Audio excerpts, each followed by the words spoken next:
Good evening, everybody, and welcome to the Voices of the Vic podcast with myself, Joe Thomas. And tonight I am joined by Caity Kirkley, and here we are to discuss the 2-2 draw at Fratton Park last night.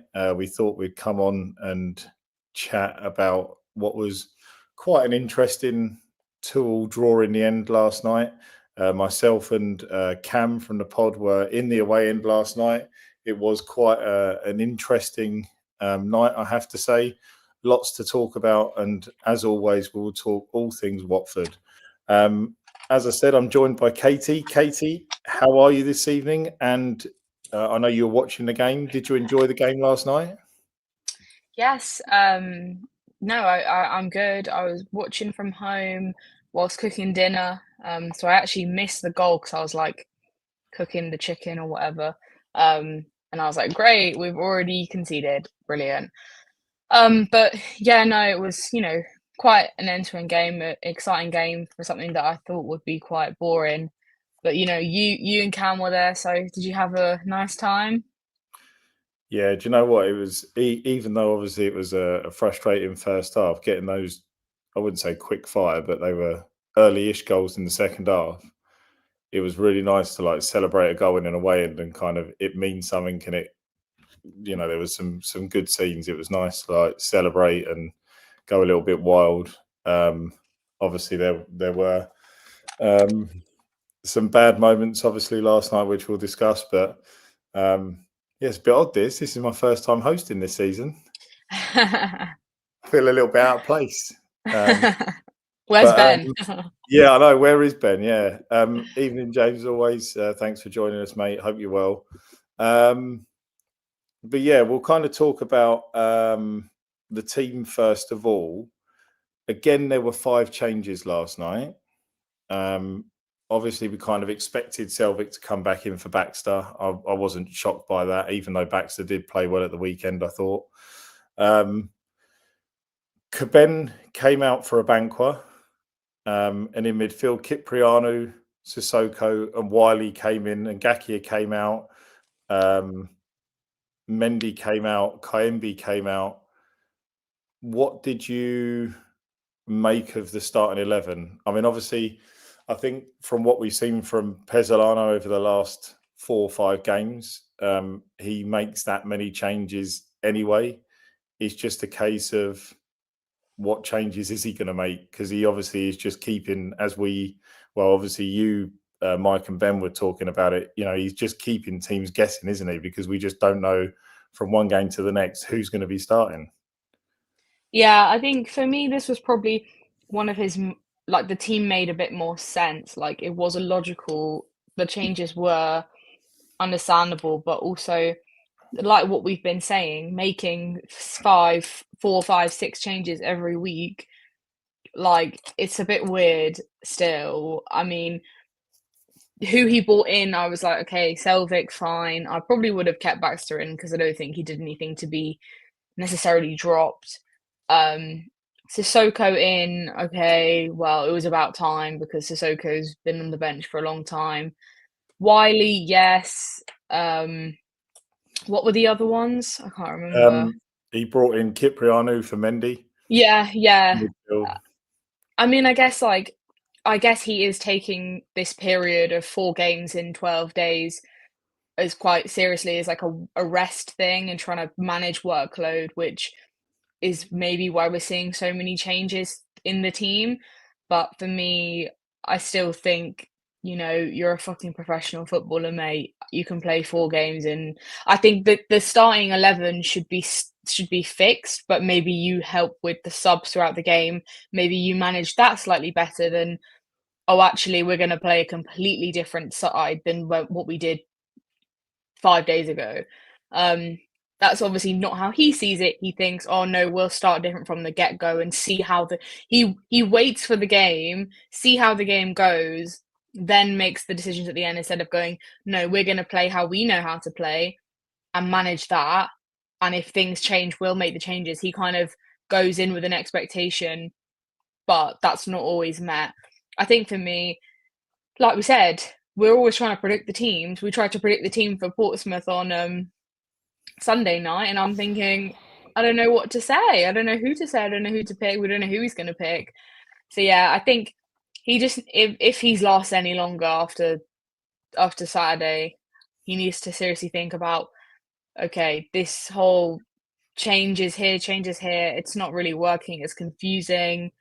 For fans as well, it's frustrating because you want to see your best team play, not random people coming in every other game. Sorry. So yeah, but for me, the team made sense. I wasn't disappointed with the team. Obviously, you're disappointed because you want to see all your best players playing, but the people coming in made sense. But then it's also kind of like they shouldn't have been dropped against Hull anyway. So they're realistically that the Hull team should have been the team that played yesterday. So there wouldn't have been any changes to make. But I guess he's managing workload, but who knows? Yeah, it's I'm with you. Like I always say, if there are people that need resting, rest them from when you've won the game.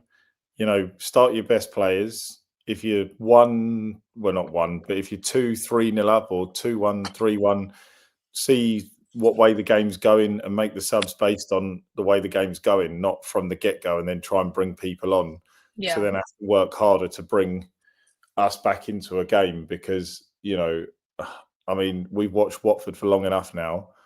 I think, you know, when we go behind, it's so hard for us to get games back the majority of the time. Last night obviously was a little bit different. You know, we went behind, we showed great character coming back and getting the goals to go 2-1 up. It is a hard place to go anyway, Fratton Park. They're struggling. I kind of see that last night as a bit of a bad result overall. You know, the owners have said they've made no secret of the fact they want promotion. If they want promotion, results like last night need cutting out, and we need to be winning those games. You know, disappointing factors for me personally. Ogilvy is one of the worst left backs in the league, if not the worst. I'm always told at work, obviously living down here, they're all Portsmouth fans down here. They really don't rate him much down here, and he's very slow, doesn't really offer much. Last night was the perfect opportunity for a 4-3-3 formation and for Quadro Bar to really go at him. You know, that's, I don't know how many games we played now against in where we've not played that right formation. I think we did it for a bit against them at Vicarage Road where we beat them at Boxing Day. Maybe for the latter stages of the game, because I think that's how we won the penalty. And then the April game, I know obviously Barr was injured, but again, we didn't really have any pace down there, so didn't really lay a glove on him. And again, last night. So that's almost sort of 3 games where we've not really troubled one of the worst players in the league. So yeah, that was disappointing because I thought we could have exploited that sort of side for them last night. And again, just brings to the conversation that we had in the pod, I think after the Millwall game, where we were saying, I think Joe Bryan there, the Millwall fullback, was on a yellow card from early on, and Watford just don't ever take advantage of those situations. Like other clubs would look at it and go, well, let's put our best player there because he can't be touched. They've got to make a sub or whatever, and we just don't do anything. And I find that really frustrating personally. But yeah, so just kind of going into the game, the second minute, I think, Max Aline got booked for a terrible tackle. Like, I don't know what he was thinking so early in the game. The Portsmouth player was going nowhere.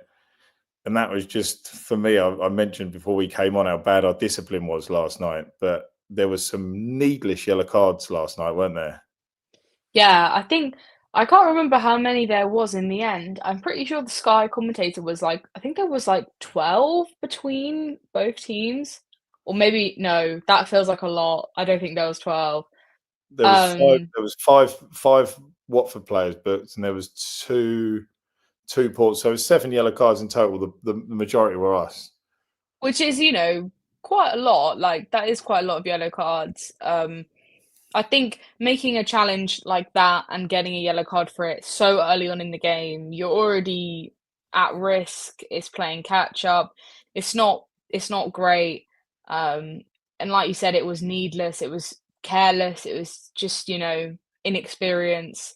Um, it just I think the one thing as well with Paulo and how he makes his subs is he's already going to be thinking, oh, I've got to sub him off soon. Well, not soon, but instead of maybe, I mean, at the end when he put Bar on, I was thinking, oh, it kind of didn't make sense for him to put Bar on. It made sense to take off like Patrice or somebody. But it's the same thing with Max, with like, if you've gotten a yellow card in the first 2 minutes, you're probably going to be the first sub because no one wants to get a red. And I think we were really lucky last night to not get a red card, or someone to get a red card, because there were so many yellows and quite some challenges where I was like, ooh, like on a different day, who knows? But yeah, like you said, it was poor. Some very careless challenges. Because the last thing you want, especially away from home, is to go down to 10 men. Yeah. Well, Pollock, Patrice, and Pollock and Patrice, I know, were definitely booked. Oh, and Selvig were obviously booked for like needless thing, kicking the ball away, time wasting. Yeah. Pollock got the ball. I really don't know what happened with Pollock. Like the ball got caught up in him, and he was trying to. I don't know if you couldn't really see because there were so many people around him. Yeah. But it looked like he was trying to get up, but at the same time, he looked like he was just holding the ball up, and he was just trying to wind them up. Yeah, he was laughing afterwards, so I don't know. The loser, I'll be honest, I actually don't remember seeing Loser get booked last night. He got booked the same time as Selvig by the looks of it, so he must have got booked for having a go at the ref because he was time wasting. Maybe. So yeah, again, by the looks of it, a needless yellow card. But yeah, just on that, obviously, you said about Elaine, you'd expect him to be the first or one of the first subs last night. When Abankwa came on, I was looking at the back line because Pollock was all night. He was talking to the players along the back line, and Elaine kind of was like holding his hands out like this, going, "What?" Because I think he was expecting to be the player to come off, because I think Portsmouth were trying to exploit that situation, the fact that he was on a yellow card. Yeah. As it was, he moved over. He moved over Aline to the left side, which kind of meant he couldn't really do anything. And with that, Portsmouth actually brought on that Adrian Sejic, who ended up scoring. Yeah. So in moving him over, he couldn't really do anything over that side because he was on a yellow card. Like it was just completely the wrong sub. Abankwa should have stayed there, and he should have taken Aline off and put Mendy on, and that should have been the sub. This is what. Sorry, go on. No, go on, you speak. No, this is what I mean about when we talk about the manager as his tactics, is I feel like most of the stuff he does or doesn't do is a logical explanation. Anybody watching that game could have probably said that was the right that sub was the correct sub to make. And I'm sure we'll talk about it, but the Irakunda thing, wait till half time. Don't do it in the 30th minute. Like, all you're doing, you're embarrassing him. He's young. Like, why are you doing that? Like that sub, when Max went over to the left side, like he's so bad when he plays there. Like he is terrible. We've seen it in all of the games. It's uncomfortable for him. It's not the best. And I just think, like, you have so many options. You have so many players sat on the bench. And it's literally like swap for swap. Don't make things more difficult than they need to be, because, yeah, like you said, the guy came on and he scored the equaliser, or one of them. Yeah, it was the equaliser, yeah. It's frustrating because, like me and Cam last night, you could see where the subs needed to be made last night and what needed to be done. And Pezzolano just, I don't know whether he's just like, no one can work it out anymore. Like, is he just being stubborn?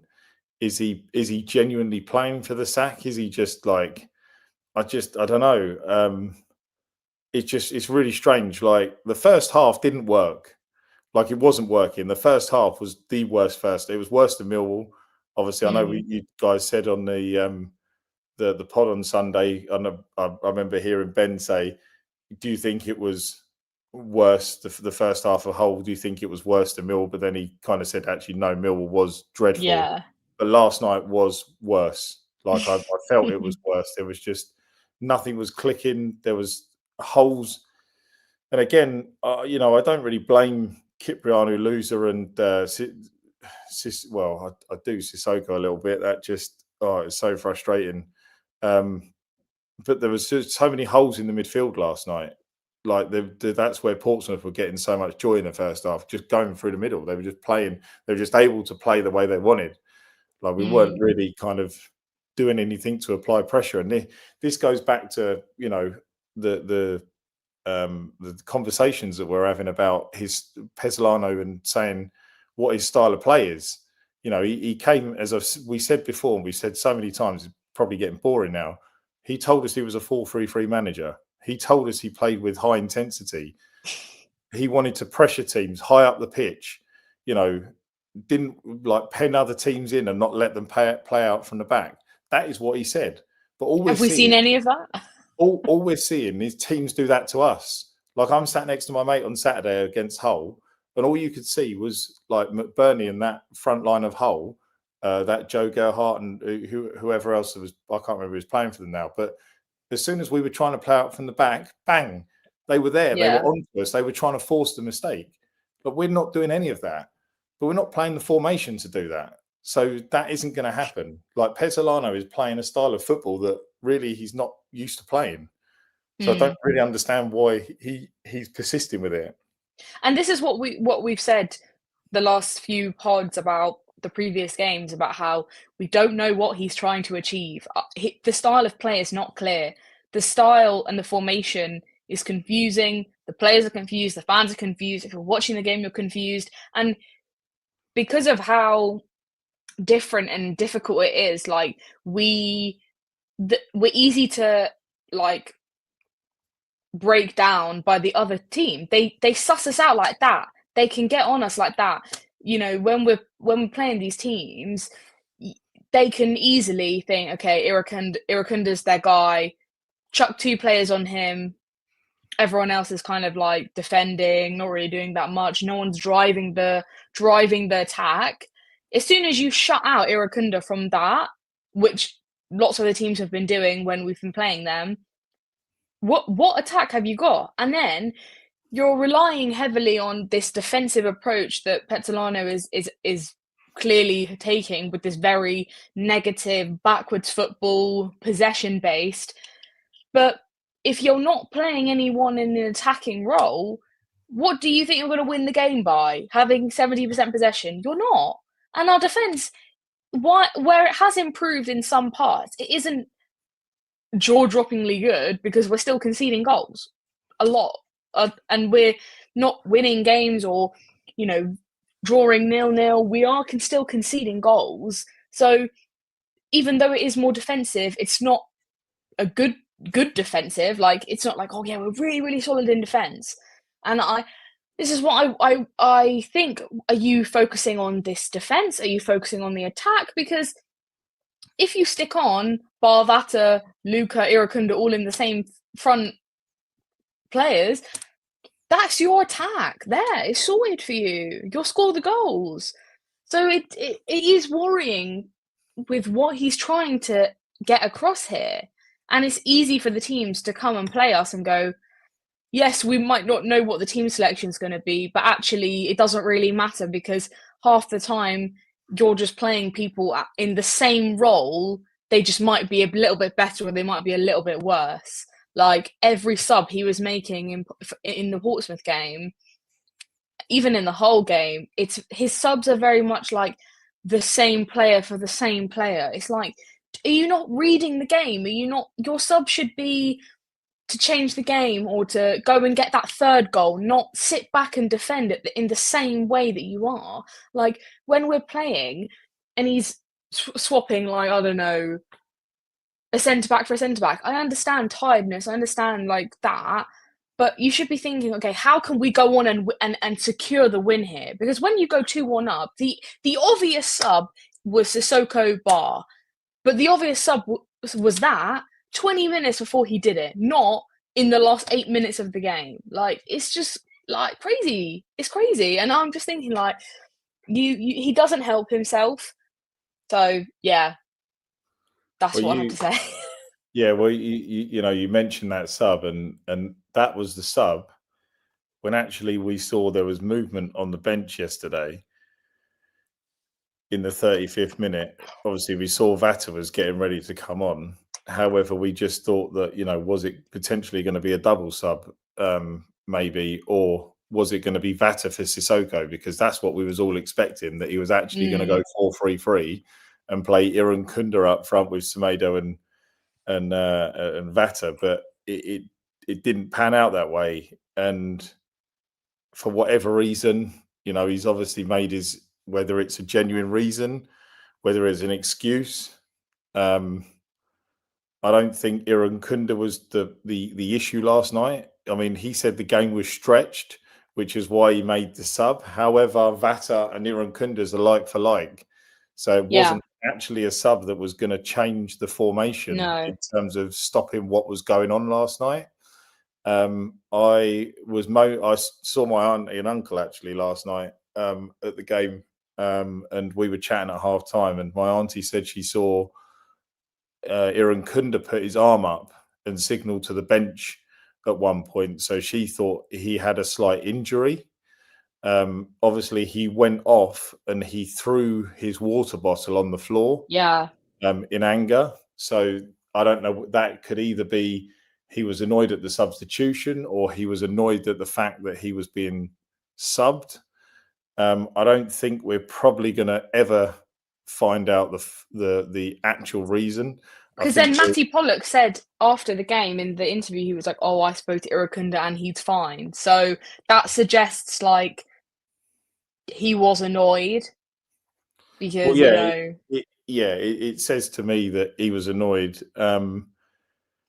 I think that there's been various Portsmouth pages that have put things out saying that he was throwing strops, and there was lots of hand gesturing and moaning at other players when he wasn't things were going his way. The only thing I'll kind of say to that is that I actually have noticed situations like that with him in games. I don't think that's necessarily a bad thing. I think that just shows that he's passionate and he wants to do well. Like, he wants the team to do well all the time. I don't think he's necessarily having a go at his own teammates. There's nothing wrong with a player just like being annoyed at a misplaced pass or saying his point if he's not put through on goal. Like, there was times last night where he was running for the ball and picking up the ball on like the halfway line and actually doing the job of others when they should have been actually doing better. But again, that just comes from people in their rightful positions and just being anywhere. Like, there was a situation last night where I think like me and Cam were laughing because a banker and Pollock were like left wing and like forward at one point when the ball was being pumped into the box, and Pollock was the person that was out on the edge of the box that was trying to put the ball in, and we were just like, what is going on here? Like, it's just, it happened at Hull. That happened in the Hull game as well. Like, everyone is so out of position that the ball will fall to like the centre back to cross into the box, and he's like, what the hell do I do? Because everybody is so open and so wherever they want to be on the pitch, and you have things like that happening where it's just thinking like, God, can you just stay in your position? Like, why have you travelled all the way across the pitch to the other side and you're now crossing the ball into the box? And then you look back in the back line, guess who's there? Irakunda. I was like, what the hell is going on? Yeah, I just find it mind-boggling, to be honest. but yeah, I mean, like I say, I mean, he's obviously, he's brought on Vata. In the end, I mean, I think everybody struggled in that first half. So, like you said earlier, make the sub at half time. I thought it was an odd time to make the sub when we were struggling. It didn't really kind of give him enough time to kind of get in the game and do anything for that last bit of the first half. And Irakunda as well, like, yeah, he probably is pissed off, and rightly so. Like, he's playing in a team, in a formation, in a setup that does not benefit him at all. He has no freedom with the ball, no area to attack. He's playing with nobody. Like, Semedo, okay, not the best people up front that I would be putting him with, but he wants to be playing with Bar. He wants to be playing with Vata. And like you said, the sub was a like for like. And I know Paulo is probably, when Vata scored, he thought, oh, like now I finally have something to say because everyone's going to criticize me. But look, Vata scored. If that, Irakunda would have scored that. They're the same. It's the same player. And credit to Vata because I think he is an incredible player. But I think Vata should be playing with Irakunda. It's not, oh, we can only have, in the selection of Bar, Vata, Irakunda, we can only have one of you. You should make a setup that allows you to play all three because that is your best team. And, if I'm Irakunda, I would, the last few games, he's not really done anything, but that is not his fault because the setup has been so wrong that you're not playing for the attack, you're playing for the defense and the possession based. So when he's on the pitch, you can see they instantly mark him, he's instantly closed out from the play, and then you're relying on someone like Semedo to, like, I don't know, header him the ball down, which hasn't really happened. So, I do feel bad for him, and then he just looks a bit lost on the pitch when he's not really attacking because he hasn't got that freedom and he hasn't got the players to support him with that. Yeah, I agree, and we're saying all this, and we've still got Georgie to come back. When Georgie comes back, if he's still playing this formation, he's going to have potentially. So what we'll have: Irankunda, Vata, Georgie, Bar, Mama when he's there. So 5. So he's going to potentially have 4 wingers on his bench, 3 at least maybe. And it's like, well, hang on a second. Like what's going on? Like, why are you still not changing your formation? So that's going to be really interesting when Georgie comes back to see what he does. He won't play him. He doesn't like to play the best players. No, like, well, yeah. The fact that he, like, I really, like, want to ask him, I'm like, do you genuinely feel like Bar is at last 10 minutes impact sub? Like, is that genuinely how you see him? Because that's how it feels. I mean, unless he's nursing an injury, which I doubt he is, he should be in the starting 11. And these are the players that we clearly fought so hard to keep over the summer with promise of first team football, constant football, regular football. If this continues, they'll just leave. Like, it's as simple as January pulls around and, we're not far off. If they're in bad moods, they will go. It doesn't matter. And, this transfer window was all about keeping hold of our best players. And we have done that. And now the coach isn't even using them. Like, what was the point? Yeah. Yeah. People like Cipriano, like I can't work out why he brought him off last night. I actually didn't think he did too badly last night in midfield. Like he was winning. Do you think it's resting? Like, do you think he's resting him? I don't think you can. Like he didn't start against Hull. He obviously started last night. Yeah, he's brought him off at half time. Like Mendy's had more minutes than him in the last 2 games in that position. Like I think you can't tell. Like Mendy's older. Like Cipriano's like a young lad.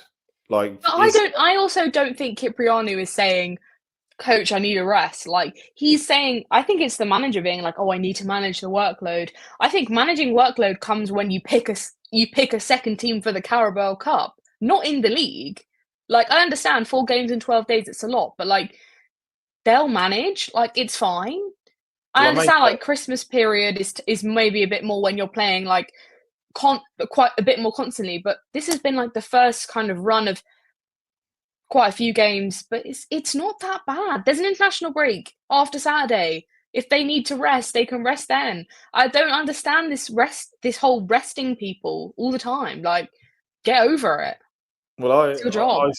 I saw Cipriano after the game on Saturday, and I joked with him because I was surprised at the benching of him, and I just jokingly made a throwaway comment to him and said, Hector, were you late for training in the week? Because obviously we know the policy: if a player's late, they get dropped. And he laughed and he said, "No, I wasn't." And he just said, "I don't know what that was about." So, I mean, read into that what you will. He wasn't digging anybody out, but I think he was as surprised as anybody of the fact that he wasn't starting. Like, I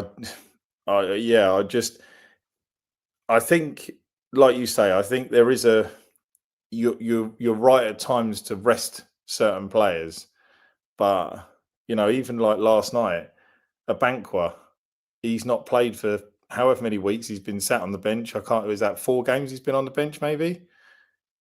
Yeah. He's not played 90. He's fit enough to play 90. He wasn't out. He wasn't not playing because he had an injury. He could have played 90, and it should have been, as we said, there was no reason why Lean on the yellow card couldn't come off. Weird substitution. Caleb Wiley, maybe I could understand that one at half time because he obviously has been coming back from injury. Yeah. I actually think Jeremy and Gakia did really well on Saturday. I actually think he also did very well last night as well. Again, like, he's impressing me. I think he's growing as a player, which is really great to see. But yeah, there's still the most baffling one for me, and I've got nothing against Sissoko.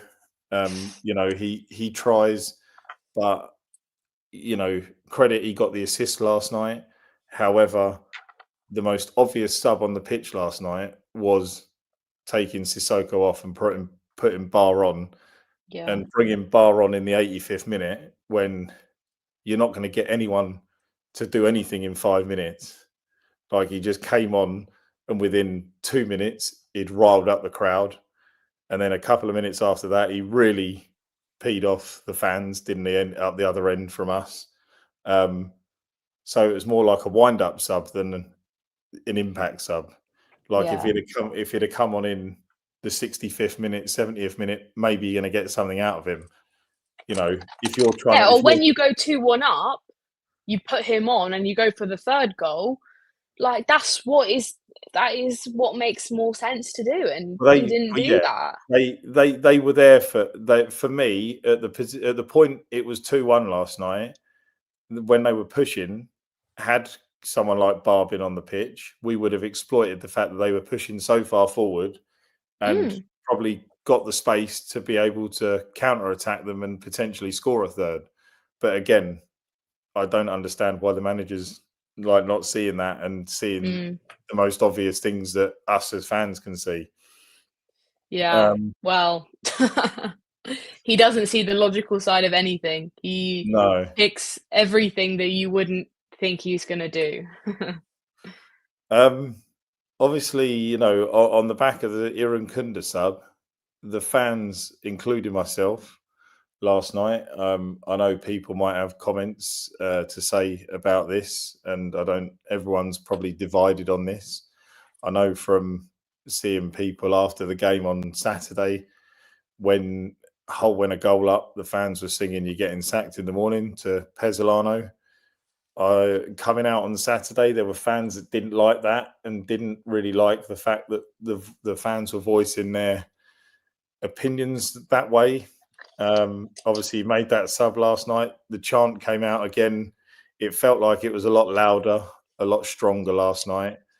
I was including everyone else chanting at him and going wild because I'm frustrated. Like, I said to my auntie and uncle at half time that if Pezzolano goes, and this again might divide opinion, but I would say he would go down as one of the worst Pozo appointments since they took over. Like, I genuinely, if there was a style and he had a style and you could see that he was trying to do something, and this is not the players not trying, because, like, you know, when we scored last night, the passion to see them come over to the fans, show how much they genuinely care. Like, those players last night were really, like, you know, pulling the shirt, pulling the badge, like fist pumping the heart. You know, they were genuinely like wanting to win last night. They can clearly see the fans are frustrated.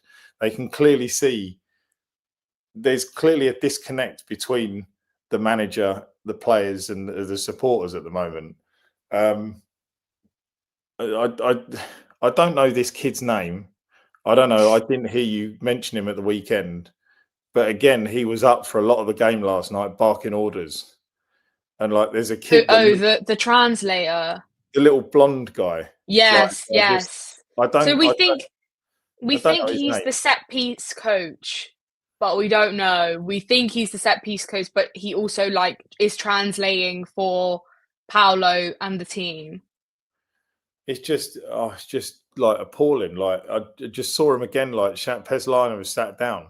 I'm like, Yeah, you're not the manager. Like, what it's is really going on bad. Yeah. here? What is going on here? Like, the Mm, players were going.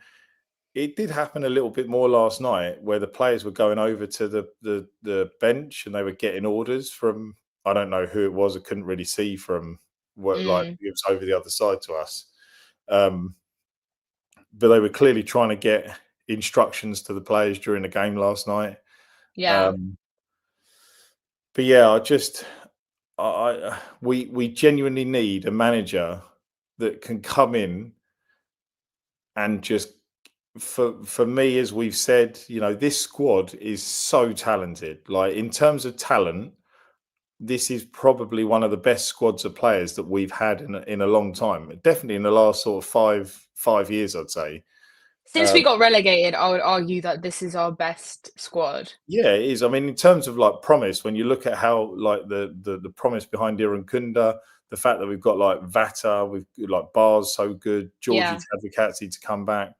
I do believe there is a player in Kurangard. I know a lot of people have written him off and have had things to say about him.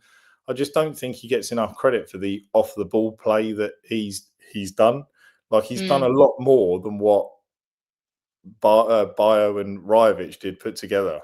Like, there was a lot more want to try, and I do feel for him. I saw him after the game on Saturday as well. He didn't really look happy coming out, I'll be honest. But you wouldn't be, because he's been brought in as the number 9. He was brought in as the striker and he's being benched. Like, and I think the one thing about, I know we keep talking about it, but the one thing about Cleverley was nobody on that bench saw themselves as being, oh, you're on the bench because I don't think you're good enough to be in the team. Everyone on the bench had a role, and when they came on, they had a role. There was always that kind of, you're on the bench for a reason, and it's not because I don't think you should be in the first team. It's because we're managing the game, and we saw that so much with Cleverley and the way that he was with the players, and nobody on the bench was like, had a bad attitude. They were just like, no, if I'm on the bench, it means I'm coming on for the last half an hour for a reason. Whereas, like, clearly, I mean, I don't know what he has against Luca. I've not sung his praise highly, but I don't think he deserves to be sitting on the bench. He's only played 4 games.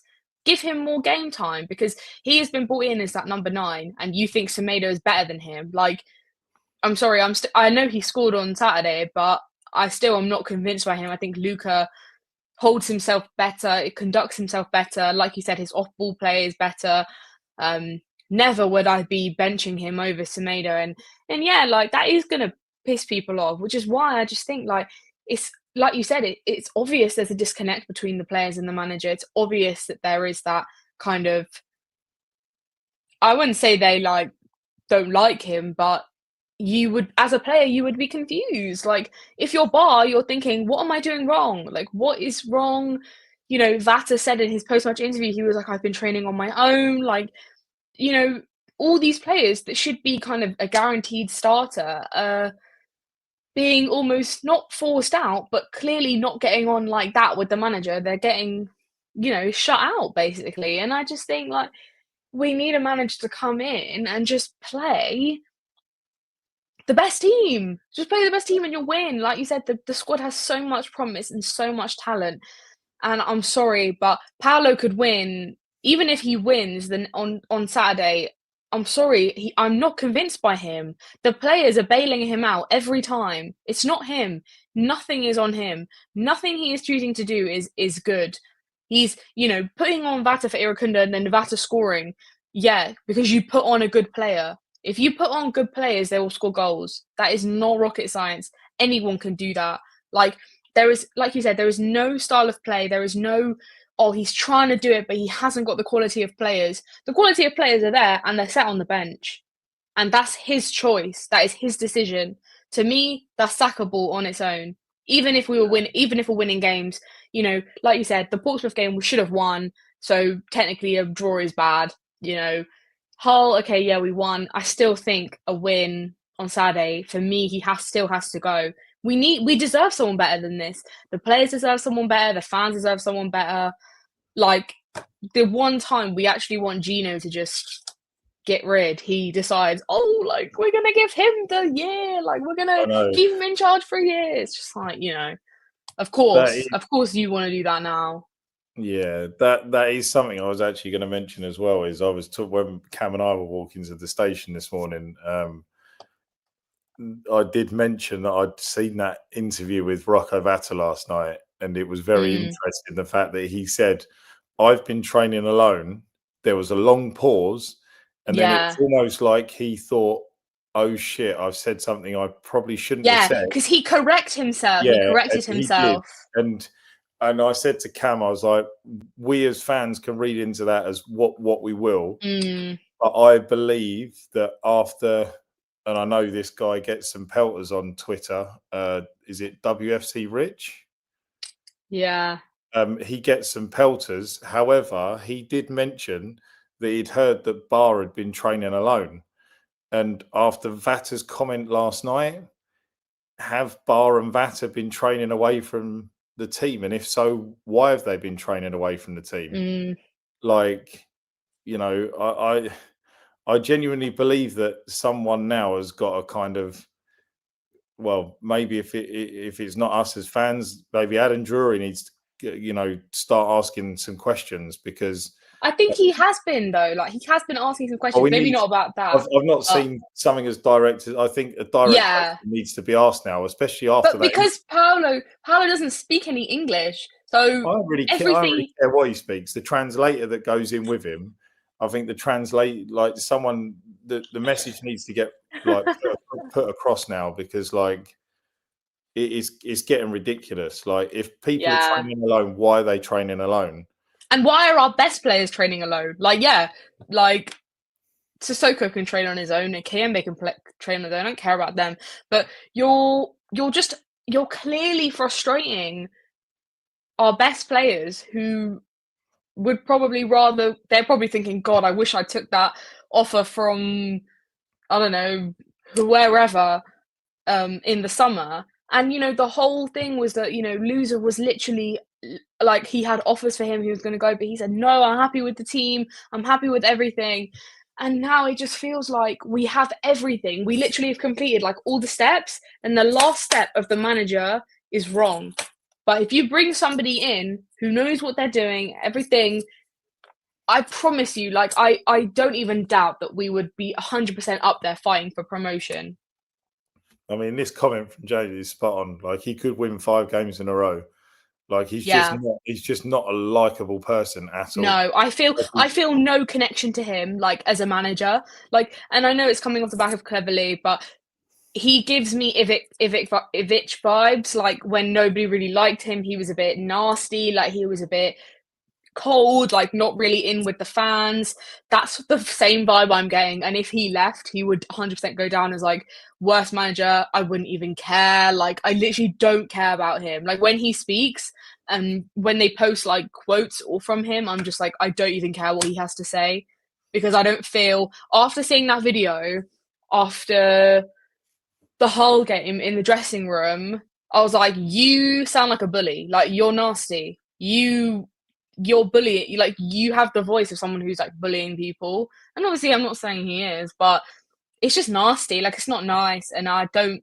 That's not a nice dressing room atmosphere. And I know he said, "Oh, you don't see what I see." It doesn't matter. Like that's enough to show me that you're not a nice person, and the players won't respect you. There's a lot of young people in that dressing room, and as soon as you have someone speaking to you like that, with that type of like intensity, you switch off completely and you completely just shut your mind off. So of course they're going to be pissed off. Yeah, I actually, this was something, James, that Cam and I were talking about coming out last night, that Doumbia and Duomo haven't been selected. Yeah, I mean, Duomo was at Bournemouth on, was it Monday, Caity, that they played in down in Bournemouth? I think so, yeah. And obviously Doumbia, who knows where Doumbia is at the moment? Like, is he injured? Like, I've not even seen him come. I didn't even see him come out of the ground at the weekend. Like, I don't know where the man is at the moment. Like, that's just another one. Like, what has gone on there?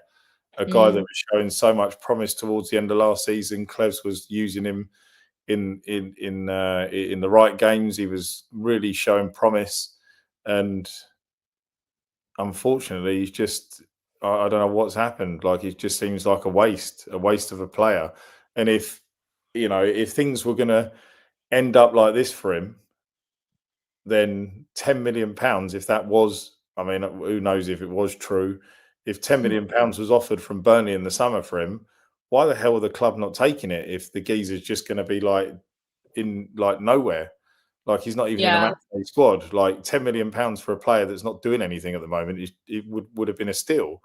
And these players are young, like they want to play. They just want to play football. Like you're not dealing with the type of like, older players where all they kind of care about is like the money or whatever. You've got young, hungry players who give 110% every time they're on the pitch. Like it would be so easy for Rocco to have come on yesterday after being on the bench, not really given a chance, to come on and have his head down, no energy.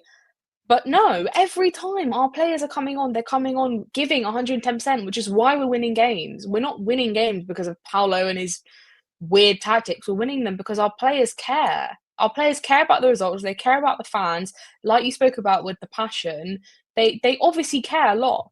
And that's all we can ask of them. And I feel horrible. I feel terrible that they're having to be put in this situation because, get a manager in that can pick the right team, you're flying. It's not even a lot of tactics. Like, so many managers came out after they managed us and said, like, a lot of the time when you play the right team, they do it for the tactics do themselves. You work out what's best, the best formation, the best team. You don't have to do a lot.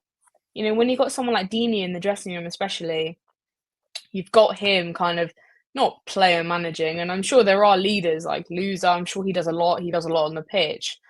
But there's only so much that you can do when you've got a manager who's constantly playing against the way that you want to play. And like with the whole game, we pretty much saw Loser go, like, fuck it, guys, let's just play how we know to play, and then you win the game. It's as easy as. But that just comes from having good players who care, and that's what we do have. It's a shame that it's just all being like really wasted. Yeah. And I think, the second half, I mean, who knows? Was it Paulo and his tactics at halftime and his team talk and motivational speech? I can pretty much say that I've got every belief that he said nothing to motivate those guys at halftime yesterday. And Loser probably said a few things to the players. They came out, they played with a freedom, a want, a passion, and the will to want to like come back and win the game. And obviously, we'll just briefly talk about the goals. the first goal, I thought, Vata, I don't know how many times we see that where we get that kind of space. It was just made to look so easy. Like he had the freedom of Portsmouth running down that wing, and he just put an easy ball across, and loser was not going to miss. It was a fantastic goal. And the second goal, again, a ball down the other side, exploiting the space. Sissoko had again the freedom to be able to take the time. I actually thought at the time it was going to be a bad touch, and it would run away from him, but he actually put the ball back across, and we got the luck and ended up going ahead. But we saw from them goals how easy it could have been had we done that earlier. Yeah.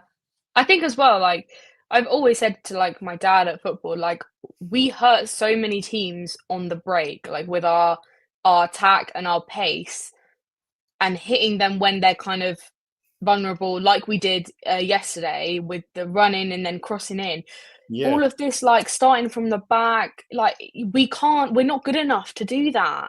We hurt them so much more with that attack, and we never seem to do it unless, I mean, we did it yesterday, but all the other times, like, we're just so slow. But as soon as you start moving the ball quickly and start really running at them, like, it's easy. And like you said, it looked easy, and it makes you think, why haven't we been doing this the other games?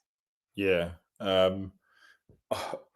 The first goal, I was disappointed because I think the ball should have been cleared. I thought it was poor defending. Didn't close down the space quick enough. So that was disappointing to give a goal away that early. And I don't know about you, but the winning goal, I've actually given Selvik a bit of criticism for this because I don't believe that a keeper should be getting beaten at their near post the way he did. I thought it was a little bit of a mistake. I've seen the replay. I still actually believe that that's the case. People Yeah. might think I'm being harsh, but if the ball's smashed across goal and it flies into the top corner of the other side, you say what a wonder strike. But keepers should be keeping things out when balls are hit like that at their near post. I didn't think it helped the fact that I don't know why two players decided that they wanted to slide in for the initial shot that ended up going out to Segic on the left. I can't remember which. I know Ngaki was one of the ones that slid in, but they were both on the floor, which then gave him the space to be able to shoot. If one of them You had just think, slid in and got out to close the space down, then he wouldn't have had the shot. yeah. I mean, me and my dad were just screaming at the TV, like, just clear the ball, like, just get rid of it. Like, all this faffing about, and like, I just think, just kick it. Like, if you're that worried, like, there were so many of the players around the area. It's like, just get rid of it. Just go in and kick the ball. And, it's always in those moments where we always like end up just giving it away. And like you said, you got players sliding in, and then they don't even win the ball, and then they've got all this space. And I mean, it's harsh to criticize Selvik, but I get it. But I think that is a little bit harsh. But Selvik requires a little bit of criticism recently. For me, he's not been doing enough, especially for conceding goals. Really poor positioning we saw in the Millwall game, and that's why I would have kept Baxter in, because I think he deserved to stay in. But we go on to Saturday. Yeah, obviously, yeah. Oxford United, they're a funny side at the moment. Like I think they've actually been a little bit better away from home than they have been at home. I know, obviously, they're not doing that well, and they're only one place outside the relegation zone. But I'd recall them. They've won one game this season. That was against Bristol City away, where they won 3-1, and that was only Bristol City's only defeat this season. So they're.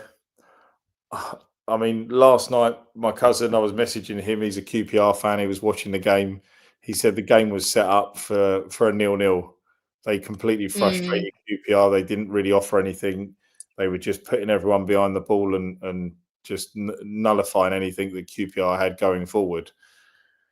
I think if Pezzolano, which we know he's going to do. We know he's not going to play a 4-3-3. But I just don't, that this formation potentially that he's playing at the moment isn't going to really do anything to hurt Oxford. I don't think and you could end up seeing another 0-0 at the weekend. Who knows? Yeah. What's your thoughts? What do you think the score might be at the weekend? Do you expect us to? I mean, obviously it's a game we're expecting to win, but do you think we will win? I mean, the thing is obviously I want Paulo to go, but I also don't want us to lose. I'd be curious to find out where the owners are on the same page because, if they had balls, they would be saying, doesn't matter that he's won. If let's say we win on Saturday, let's say he's 1-2 drawn 1, 1-2 drawn 1, but we're still gonna sack him. Like that to me is the best, like, kind of outcome of the last few weeks. Yeah. Because I think they have to, as owners, I would hope that they are seeing fans' concerns. I hope they are seeing concerns about team, concerns about players, and concerns about, even though we are picking up results, there's no style of play, there's no identity, there's nothing there to kind of grasp onto. Obviously, we don't know what he's going to do. We don't know how it's going to go. It's all very up in the air. But it's obvious that the players want to win still. Like, you can see they want to win because they're giving, we've seen so many times before manager gets sacked when the players just like do nothing. And it's like the worst football you've ever watched in the last, like, those 3 weeks before they get the sack. It's like 3 games of just like pulling out your hair, like football. It's so bad. But that isn't the case. They are trying. But I don't know if they're trying for the manager. I think they're just trying because they care about the fans. And obviously, you don't want to lose. And I don't want the team to lose. But I also don't want the manager to be here. I'm praying that regardless of the result, he still goes over the international break. I think I hope that Gino just sees it as like, it's not working out. Like, I will have more respect for him to just get rid of him early doors than try and be like, we'll give him time because, Christmas is approaching. And in January, if you're still using Bar as your 83rd minute impact sub, he's not going to stick around. He's like, bye. So, I am concerned about that. So for me, I hope we win, obviously, on the weekend. I can see it maybe being like a 0-0, if, like you said, about the holding them out for a draw. But obviously it's at home, so you want to win. Can see us maybe winning like 1-0, maybe. But who knows? What do you think? Do you think Paulo will still be in charge come Monday? What's your dream situation? Well, I'll be brutally honest. I actually think it's a make or break for Gino. I mean, people may think I'm being a bit drastic with that comment. However, I'm looking to the next 6 games 6 to 8 games after the international break. They're tough. Well, you know what? I'm actually even going to say probably 10 games. Because we've had a decent-ish run so far, and we've had mixed results. However, the first 6 after the international break, we've got Sheffield United away, we've got West Brom at home, we've got Coventry away, Middlesbrough at home, Ipswich away, Bristol City at home, Derby away, Preston at home, and Birmingham away. That's a run of 9 games there, and that's tough. If Gino keeps Pezzolano in charge, I don't see in those first 5, possibly 6 games where we're getting points. If I'm being honest, I mean, I'm not saying we're not. That's not me sitting here saying we're not going to get points, because we probably will get a win and a draw somewhere. I just don't see where that's coming from in that fixture list. Yeah. Like West Brom are playing really well at the moment under Ryan Mason. Coventry are battering teams. They're the highest scorers in the country at the moment. Rob Edwards has got Middlesbrough playing really well at the moment. I know they drew at home to Stoke the other night, but they're playing well. They're top of the league. You know, that team is playing very well at the moment. Ipswich aren't really doing that well at the moment, but Ipswich are a good side. They were a Premier League side last season. Yeah. Sheffield United, yes, we know they've struggled. However, but they're picking up. They're something's going to click under Wilder again soon. That team hasn't changed much from Wilder last season. That will click. Just in time to play us.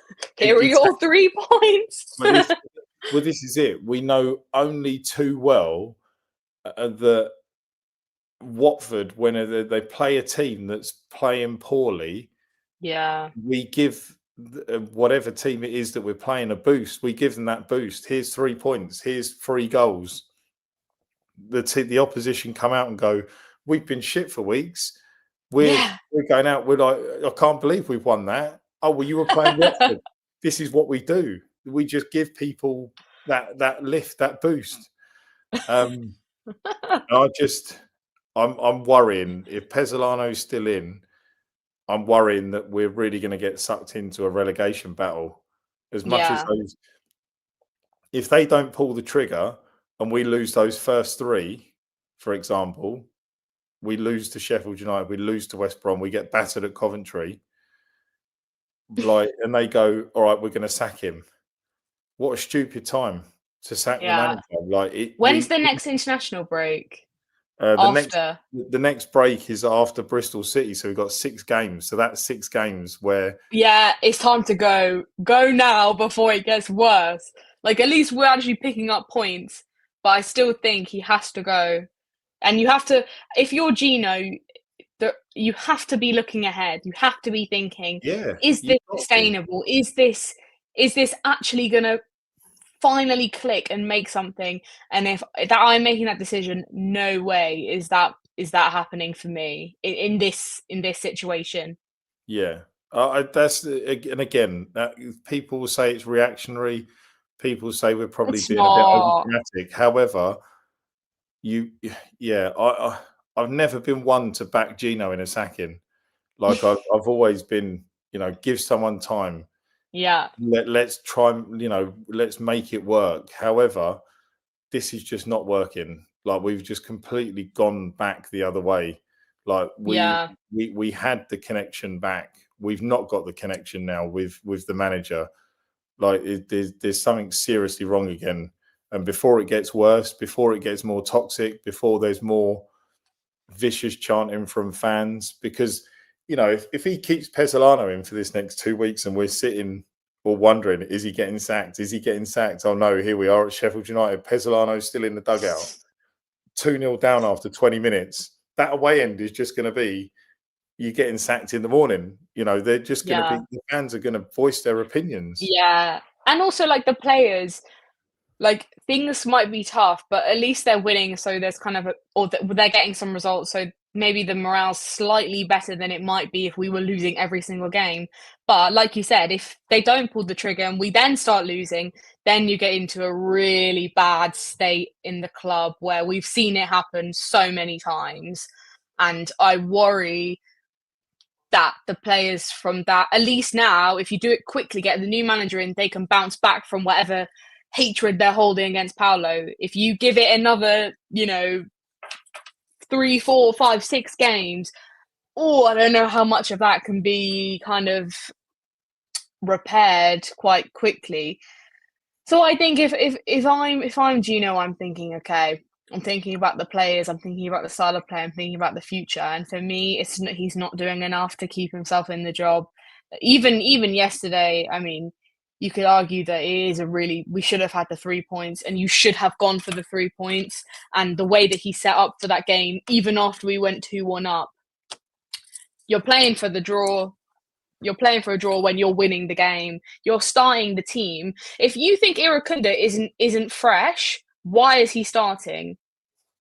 If you're claiming all this is wrong about the team, why are you picking that team then? If you're saying he's not fit, he's injured, he's this, why is he starting? And then you're subbing him after 30 minutes. What a waste! What a waste of a sub. Boost bad morale for him. He's young. It's embarrassing. put him on the bench. I'm sure he wouldn't have minded. I think he would have rather preferred that than you taking him off after 30 minutes. It's terrible. It's poor management. It's the first time I've really seen a manager do something in a long time at Watford that is like out of kind of ordinary manager practice. Like, we've always had quite basic managers who just kind of don't even, and so basic that we've almost said, why aren't you changing things up? Why aren't you doing anything? This guy's doing too much. He's changing it too much. He's doing, subs in the 30th minute. Like, that's unheard of unless there's like an injury. So, for me, it's he's not doing enough. He's not achieving what he should be with this squad. And if we keep him in for till the next international break, I agree with you. I think we could be in really, really big trouble. Then you bring in a manager and he's going to be playing catch up over Christmas, which is also really tough. It's not fair. So, yeah, it'll be interesting to see what happens after Saturday. Yeah, well, it's one thing to note as well, actually, with the result last night or in this set of games, Sheffield United actually are going to be bottom when we play them. So, well, unless there's unless there's more than a 5-goal swing at the weekend and Sheffield Wednesday get battered and Sheffield United win, in which case Sheffield United will come off the bottom. However, regardless,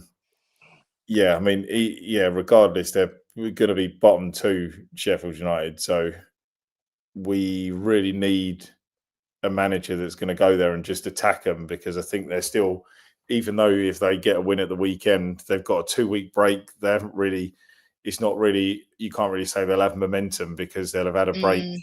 Obviously, I know Wilder would have had 2 weeks with them and stuff. They'll probably, that team for me know how to play under Wilder. Wilder, it's not like you say, Wilder will have 2 weeks with them. He'll get them playing how he wants. He knows, the players know they were doing it week in, week out. It's going to click for them, yeah. It will do. 100%. They're just low in confidence. They're low in confidence. Yeah. That's all it is. They'll click. As soon as they play us, don't worry. Don't worry, Sheffield United fans. Don't worry. Your 3 points are coming. They're coming soon, and they will be served to you on a golden plate. Just hold on. Just hold on a couple of weeks. We will be there. Well, they're away at Hull actually at the weekend, and Hull are actually doing really well at the moment. So, we beat them. Yeah, exactly. Yeah, we did, to be fair. We'll wrap it up there. If we're doing a quick score prediction, I'm actually gonna say I think it'll be I reckon a terrible 1-0 victory. I think we'll win 1-0 as well. I don't think there'll be lots of goals. I think Oxford will be tight, as I said, and I think they'll try and play for a draw. But I think we will win the game. I think it'll be a scrappy, bit like Bio's goal against Oxford last season, where it took him 3 attempts to get the ball in the net. Oh yeah, something like that. Something a bit like that. James said 2-0 defeat. I mean that. I mean, as I said, they got a 3-1 away victory at Bristol City, so they could. Who knows? You never know. We wouldn't be against that, would we? I mean, that would that would get him out the door. Don't worry, we'll wrap it up. Pack your bags, Paulo. But yeah, thanks ever so much for everyone who tuned in this evening. Again, we really do appreciate all your comments, all your views, and all the likes and things. So yeah, thank you very much. We will be back, I imagine, on Sunday to talk about the Oxford game. I was about to say Oxford City then. I was, terrible. Oxford United game. But yeah, if you hit that like button, if you're listening on Spotify, Apple Podcast, YouTube, wherever, please do hit that like button. And if you've not subscribed, please do subscribe. You'll get notifications whenever we go live. And obviously it does boost our numbers. So yeah, thank you, everybody. And hopefully we come back to discuss a defeat and Pesolano's sacking. But for now, have a great night and come on, you Orns.